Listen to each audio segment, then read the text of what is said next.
Hello students, कैसे हैं आप सब। आई होप आप बहुत बढ़िया होंगे।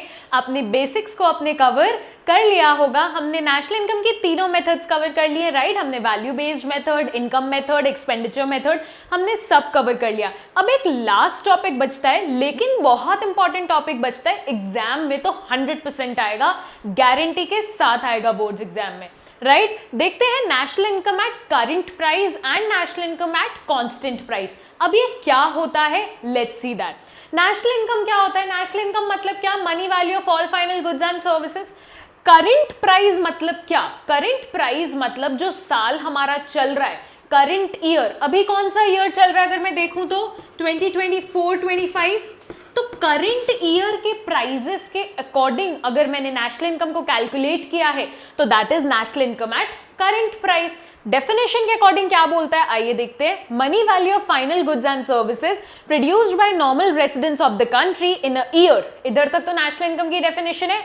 Measured at the prices of current year, कि भाई 2024-25 के जो प्राइजेस चल रहे हैं उसके हिसाब से जब मैं नेशनल इनकम को कैलकुलेट करूंगी तो उसको हम क्या बोल देंगे, national income at current price. इसका दूसरा नाम क्या है? Nominal national income, right. इसका दूसरा नाम आपको पता होना चाहिए, 1 मार्कर 2 मार्कर में एमसीक्यू में आ सकता है। अब आप सोचेंगे मैम ये क्यों पढ़ा रहे हैं, इसका क्या सिग्निफिकेंस है। आइए देखते हैं। आप रेवेन्यू कैलकुलेट करते हैं। रेवेन्यू एक तरीके से मैं कैलकुलेट कैसे करती हूं, आपने 11th में फॉर्मूला पढ़ के आए होंगे, प्राइजेस इनटू क्वांटिटी, राइट। अच्छा मुझे एक बात बताइए, अगर इस साल के प्राइजेस क्या फिक्स्ड है? नहीं है, राइट। अगर रेवेन्यू बढ़ रहा है तो ऐसा भी हो सकता है कि मेरे प्राइजेस भी बढ़ रहे हो, या फिर ऐसा हो सकता है कि मेरी quantity that is the physical output बढ़ रहा हो। अच्छा ये बात तो इधर पे हम एक बार पॉज करते हैं। मुझे एक बात बताइए कि इकोनॉमी को अगर असली ग्रोथ देनी है या उसकी असली ग्रोथ पहचाननी है तो क्या उसके प्राइजेस बढ़ने की वजह से पहचानूं कि उसके फिजिकल आउटपुट बढ़ने से पहचानूं? देखिए, क्या प्राइजेस बढ़ना अच्छी बात है? नहीं। इन्फ्लेशन आना इकोनॉमी में अच्छी बात नहीं है। मैं तो चाहूंगी ना मेरी इकोनॉमी के फिजिकल आउटपुट में इंक्रीमेंट आए, इंक्रीज आए, तभी तो मैं बोलूंगी मेरी इकोनॉमी में प्रोडक्शन बढ़ गया है। प्रोडक्शन बढ़ेगा तो लोगों को काम ज्यादा मिलेगा, लोगों को काम ज्यादा मिलेगा तो लोगों की इनकम ज्यादा होगी। एक तरीके से ओवरऑल इकोनॉमी की ग्रोथ मैं मानूंगी। तो मैं तो यही चाहूंगी कि रेवेन्यू जब भी बढ़े तो वो प्राइजेस की वजह से नहीं बढ़े, वो आउटपुट की वजह से बढ़े। लेकिन करंट प्राइस में तो दोनों ही पॉसिबिलिटी हो सकती है कि मेरे या तो प्राइजेस बढ़ रहे हो या तो क्वांटिटी बढ़ रही हो। तो अगर रेवेन्यू बढ़ रहा है इसका मतलब है मेरी नेशनल इनकम बढ़ रही है। तो लेकिन उसके पीछे का जो कारण है, या तो प्राइस बढ़ना या तो क्वांटिटी बढ़ना, तो क्या ये ट्रू पिक्चर शो करता है मुझे इकोनॉमी की, इकोनॉमिक ग्रोथ की? नहीं जी, ट्रू पिक्चर शो नहीं कर रहा है। क्यों नहीं कर रहा है? सपोज अगर प्राइजेस बढ़ रहे हैं, क्वांटिटी उतनी की उतनी है, तो भी मेरा रेवेन्यू बढ़ रहा है, तो भी मेरी नेशनल इनकम बढ़ रही है, तो मैं बोलूंगी ना भाई मेरी तो नेशनल इनकम बढ़ रही है, मेरी इकोनॉमी तो अच्छी चल रही है। उसके पीछे का रीजन क्या है कि इन्फ्लेशन बढ़ रहा है, प्राइजेस बढ़ रहे हैं। तो भाई इकोनॉमी की ग्रोथ आप ऑन पेपर्स तो दिखा रहे हो, लेकिन क्या सच में इकोनॉमी की ग्रोथ हो रही है? नहीं हो रही है। एक तरीके से तो इकोनॉमी मेरी पीछे जा रही है, राइट। दैट्स वाई हम ये टॉपिक पढ़ रहे हैं। इसको और अच्छे से समझना है तो अभी इसके बाद जो नेक्स्ट टॉपिक मैं पढ़ूंगी कांस्टेंट प्राइस, वो समझ जाएंगे और अच्छे से क्लियर हो जाएगा। आइए देखते हैं। सिंपल है, सेम है, बस चेंज क्या हुआ है, constant price. Money value of final goods and services produced by the normal residents of the country in a year, national income तक की डेफिनेशन है। Measured at the prices of base year. अब ये base year क्या बला है ma'am, आइए समझते हैं। देखिए, दो तरीके के ईयर्स होते हैं, एक होता है बेस ईयर और एक होता है करंट ईयर। करंट ईयर तो मतलब जो हमारा करेंटली साल चल रहा है, मतलब 2024-25, अभी मैं बोल सकती हूँ 24-25। बेस ईयर आपके बुक्स के अकॉर्डिंग 2011-12 लिया गया है।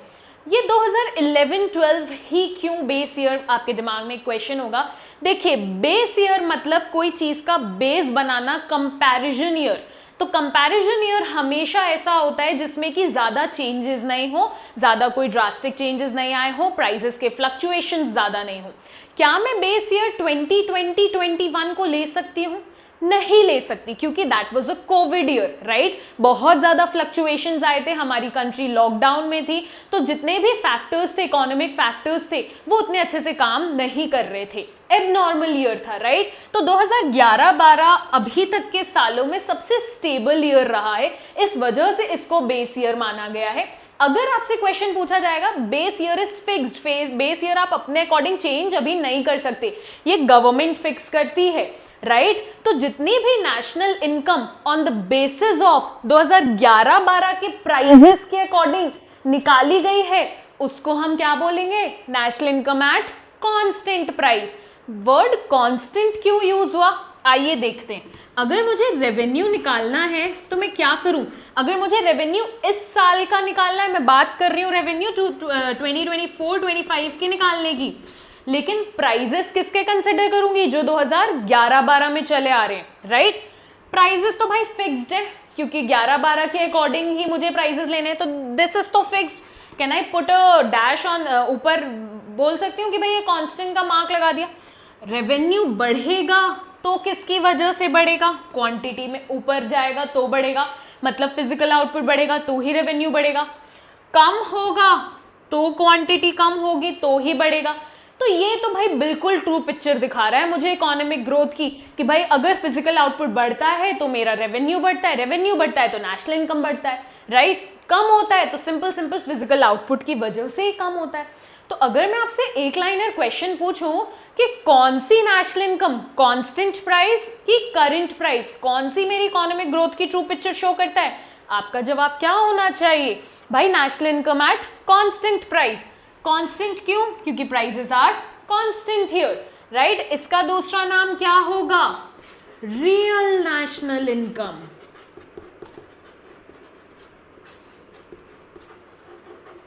क्लियर है आपको? उसका क्या था? नॉमिनल नेशनल इनकम, इसका क्या है? Real national income. आपको क्लियर है इतना टॉपिक हम क्यों पढ़ रहे हैं? क्योंकि एक क्वेश्चन आ सकता है कि which national income shows the true picture of economic growth. तो आपको हमेशा बोलना है रियल नेशनल इनकम या फिर national income at constant prices. अब ऐसा भी तो क्वेश्चन आ सकता है कि चलो बताओ, रियल नेशनल इनकम से मुझे नॉमिनल नेशनल इनकम पे जाना है, मतलब national income at constant price है मुझे, लेकिन करंट प्राइस पर जाना है, कोई तो फॉर्मूला होगा ना। आइए देखते हैं। Conversion of national income at current price into constant price में अगर कन्वर्ट करना है, या वाइस वर्सा कि कांस्टेंट प्राइस को करंट प्राइस में कन्वर्ट करना है, तो national income at constant price is equal to national income at current price upon current price index into 100।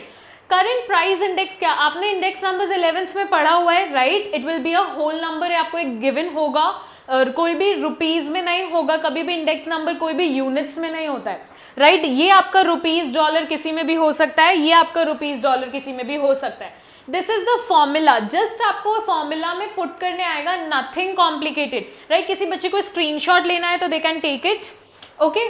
और कुछ भी इसमें डिफिकल्टी नहीं आएगी, आपको क्लियर है? सिंपल सी चीज होगी, 3 कंपोनेंट्स है, 3 में से कोई 2 गिवन होगा और एक आपको निकालना होगा, simple as that, nothing complicated, right. Let's move forward. इनके बीच का थोड़ा डिफरेंस देख लेते हैं, national income at constant price और national income at current price का क्वेश्चन आता है एग्जाम में। देखते हैं डिफरेंस दोनों के बीच में। मीनिंग पे आप क्या लिखेंगे? जो डेफिनेशंस मैंने आपको पीछे लिखवाई है वही आप उसमें सेम कॉपी कर देंगे।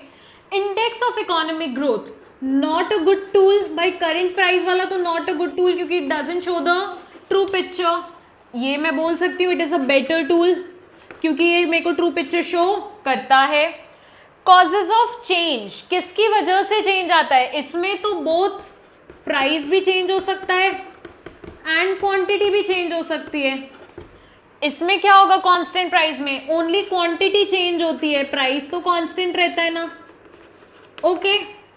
कंपैरिजन, अगर मुझे डिफरेंट सालों के साथ अपने आप को कंपेयर करना होगा तो मैं तो इसके साथ कंपैरिजन नहीं कर सकती, नॉट यूज्ड फॉर कंपैरिजन, क्योंकि भाई डिफरेंट साल के प्राइसेस हैं, डिफरेंट फैक्टर्स हैं।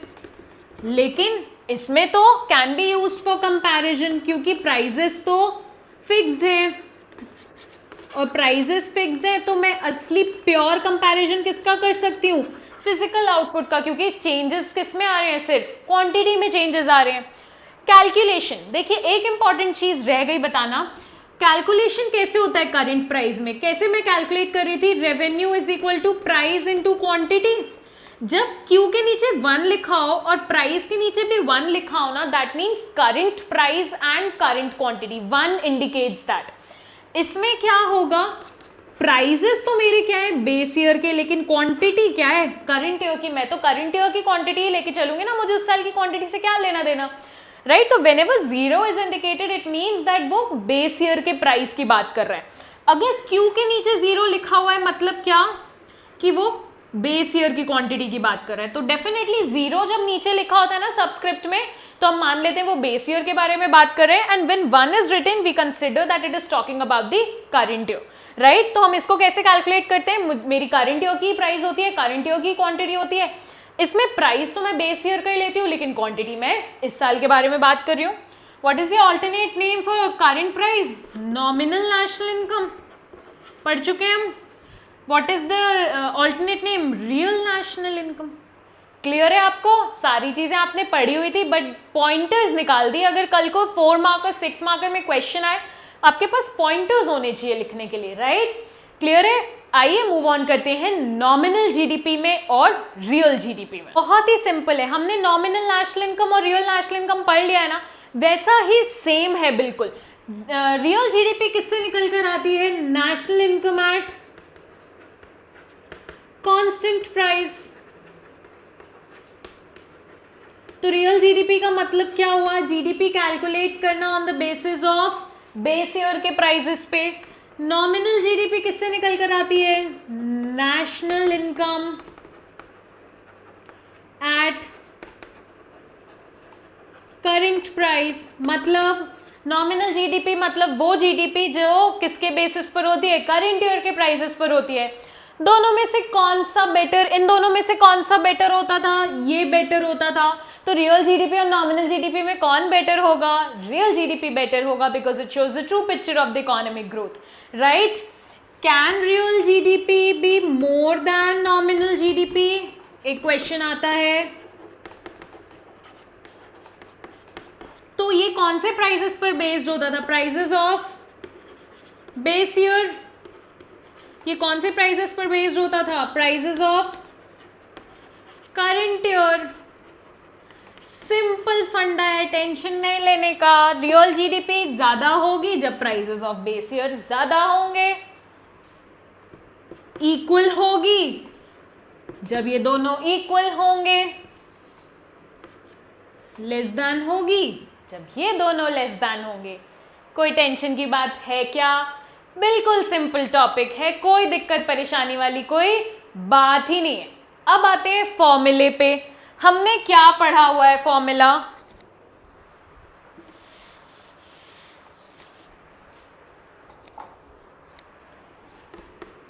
National income at constant price. हमने क्या फॉर्मूला पढ़ा हुआ है, चलिए मैं आपको फॉर्मूला फ्रेमिंग भी बता दूं जिससे आप कंफ्यूज नहीं हो।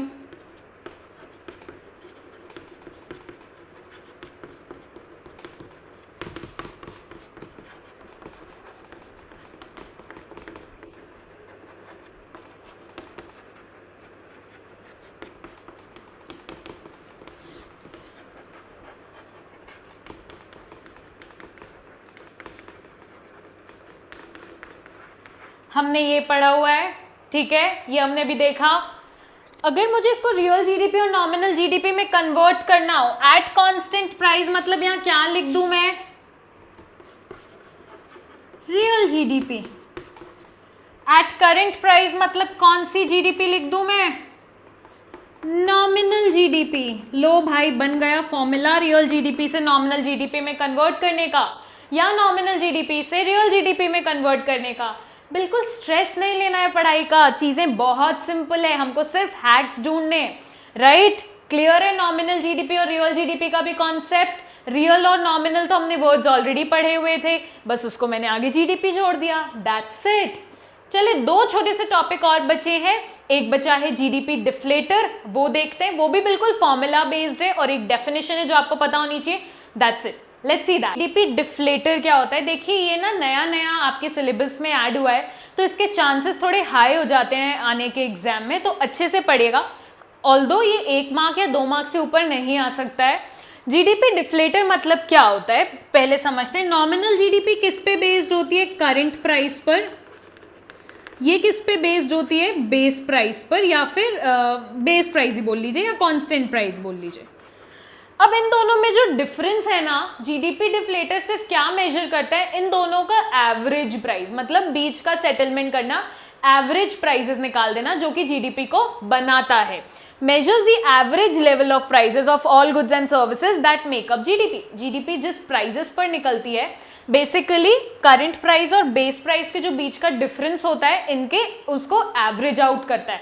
दैट्स इट, आपका इससे ज्यादा कुछ भी नहीं आ सकता है। इसमें सिर्फ एक डेफिनेशन आनी है और सिर्फ आपका एक ये फॉर्मूला आ सकता है।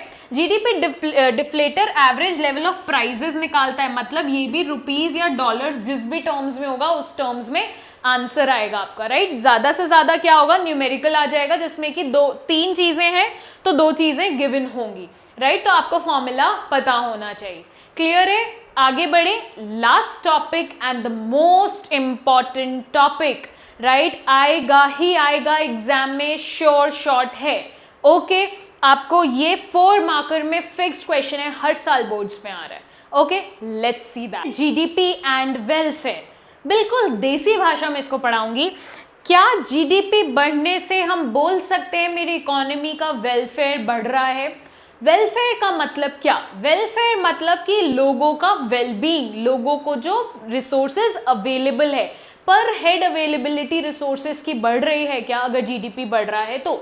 देखिए, अगर मैं सिंपल लेमैन टर्म्स में देखूं तो जीडीपी बढ़ रही है तो मैं ये मान के चलती हूँ जीडीपी बढ़ रही है, प्रोडक्शन बढ़ रहा है, हाँ भाई रिसोर्सेज बढ़ रहे हैं, सबको अच्छा सब कुछ वेलफेयर मिल रहा है। लेकिन क्या ये सच है? ये क्वेश्चन आता है, does GDP indicates the welfare of the economy? ऐसा क्वेश्चन आता है। सबसे पहला पॉइंट, डिस्ट्रीब्यूशन ऑफ जीडीपी। देखिए, जैसे जैसे जीडीपी बढ़ रही है, लोगों के रिसोर्सेज बढ़ रहे हैं, वैसे वैसे इनइक्वालिटी भी बढ़ रही है। रिच और रिच होता चला जा रहा है, पुअर और पुअर होता चला जा रहा है। लेकिन क्या ये जीडीपी शो करता है? सपोज इकोनॉमी में शो कर दिया कि मेरा कंट्री का जीडीपी इतना आया, ठीक है, 20%। क्या इस नंबर के पीछे वो शो कर रहे हैं कि क्या इनइक्वालिटी कितना है, रिच कितना रिच हो रहा है, पुअर कितना पुअर हो रहा है, पुअर के पास कितने रिसोर्सेज हैं, रिच के पास कितने रिसोर्सेज हैं? ये तो शो नहीं करता, राइट। तो हम कैसे बोल सकते हैं कि जीडीपी मेरा वेलफेयर बता रहा है इकोनॉमी का? Second pointer, change in the prices. अगर मैं current price, national income at current price calculate कर रही हूँ, तो वो अगर चेंज हो रहा है, जीडीपी बढ़ रही है, तो वो प्राइजेस के चेंज होने की वजह से भी तो हो सकता है ना। जरूरी है क्या क्वांटिटी के चेंजेस होने की वजह से ही हो? हम अभी पढ़कर आ रहे हैं कि वो ट्रू पिक्चर शो नहीं करता इकोनॉमी का। Again a point against welfare, right, कि जीडीपी का एक नंबर शो कर देने से वेलफेयर का पता नहीं चलता। क्या पता पीछे इन्फ्लेशन हो, इस वजह से मेरा जीडीपी का नंबर अच्छा आ रहा हो। Non monetary exchanges, non monetary exchanges मतलब क्या?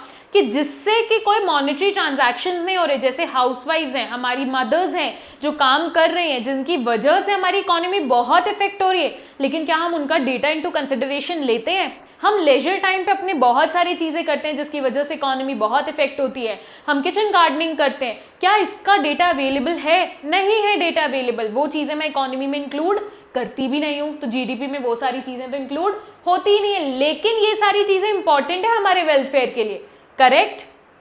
Next is externalities. इस पे थोड़ा रुक के आते हैं। Rate of population growth. देखिए, अगर पॉपुलेशन ज्यादा रेट से ग्रो करेगी दैन जीडीपी, मतलब अगर पॉपुलेशन ज्यादा बढ़ रही है और जीडीपी कम से बढ़ रही है, तो पर हेड अवेलेबिलिटी तो रिसोर्सेज की कम हो जाएगी ना। सपोज एक चॉकलेट है, 2 लोगों में बांटनी है, हाफ हाफ आपके हिस्से आएगी। वही एक चॉकलेट है, 4 लोगों में बांटनी है, 1/4 आपके हिस्से आएगा। तो जितनी ज्यादा पॉपुलेशन होगी उतना कम वेलफेयर होगा, अगर जीडीपी ग्रोथ कम रेट पर कर रही है तो।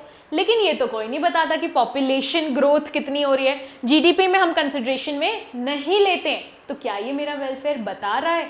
नहीं। And the last point is externalities. आपने फर्स्ट टाइम ये वर्ड सुना होगा। एक्सटर्नैलिटीज 2 तरह की होती हैं। एक होती है पॉजिटिव और एक होती है नेगेटिव।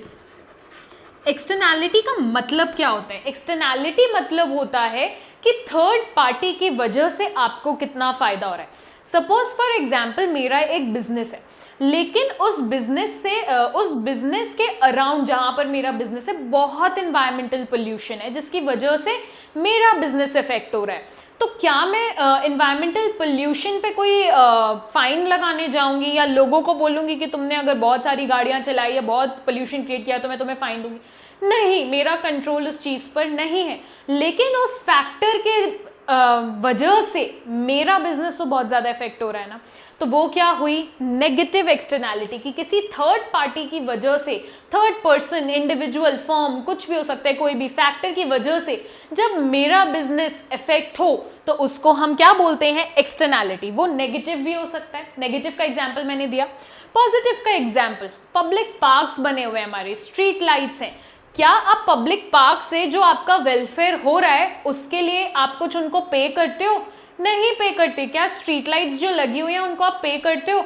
कुछ आप एक्स्ट्रा नहीं पे करते हो कि भाई इस पब्लिक पार्क से मेरा बहुत वेलफेयर हुआ है, मेरा बहुत बिजनेस चलने लग गया है, तो मैं उस चीज के लिए उसको एक्स्ट्रा पे करूं। शायद आपका चाट का बिजनेस हो या कोई भी हो और उसके बाजू में पब्लिक पार्क हो, तो क्या आप गवर्नमेंट को एक्स्ट्रा पे करने जाते हो कि यार यहाँ पे पार्क में लोग आते हैं जिसकी वजह से मेरा चाट सेंटर बहुत ज्यादा चलता है, राइट? तो क्या आप ऐसा करते हो? नहीं करते ना। आप उनको ना एक्स्ट्रा पे करते हो ना, आप उनको एक्स्ट्रा फाइन भरते हो, राइट? या एक्स्ट्रा फाइन मांगते हो या एक्स्ट्रा आप उनको कुछ बेनिफिट देते हो? कुछ भी नहीं करते। उस थर्ड फैक्टर की वजह से मेरा बिजनेस इफेक्ट हो रहा है। अब चाहे तो पॉजिटिव हो सकता है, चाहे तो नेगेटिव हो सकता है, राइट? मैंने आपको दोनों एग्जांपल्स दे दिए। तो उस जो थर्ड फैक्टर की वजह से मेरी इकोनॉमी का जो वेलफेयर बढ़ रहा है या फिर जो जीडीपी बढ़ रहा है, क्या मैं उसको अकाउंट में लेती हूँ? नहीं लेती हूँ, राइट? तो मैं क्या ये चीज बोल सकती हूँ कि मैं जीडीपी देखकर अपनी इकोनॉमी का वेलफेयर बता दूं? नहीं जी, हम नहीं बता सकते। It is not a complete indicator of the welfare of the economy. अच्छा इंडिकेटर है लेकिन it is not a complete indicator. Clear है आपको? ये एग्जाम में शॉर्ट क्वेश्चन आएगा, प्लीज इसको अच्छे से पढ़ लीजिएगा। इसकी थ्योरी बुक में होगी। किसी बच्चे के पास बुक नहीं है, प्लीज कमेंट डाउन बिलो, मैं आपको पूरा पीडीएफ के फॉर्म में नोट्स भेज दूंगी। आपके बुक खरीदने की बिल्कुल नीड नहीं, राइट? तो हमारा यहाँ पर ऑफिशियली नेशनल इनकम पूरा खत्म होता है, पूरी यूनिट हमारी नेशनल इनकम की कंप्लीट होती है। It's a big relief. आपके पास सारे वीडियोस हैं, आप पूरी नेशनल इनकम को बहुत अच्छे से कवर कर सकते हैं और जो भी डाउट्स हैं वो आप मुझसे पूछ सकते हैं। सो पढ़ते रहिए, बिल्कुल मचाते रहिए, एंजॉय करिए लाइफ को, साथ साथ थोड़ी थोड़ी पढ़ाई बस करते रहिए ताकि आपका सिलेबस साथ साथ होता रहे। Till then, subscribe to my YouTube channel. Also don't forget to press the bell icon so that you can get notified. मिलेंगे जल्द ही नेक्स्ट वीडियो के साथ। Ta-ta, bye bye.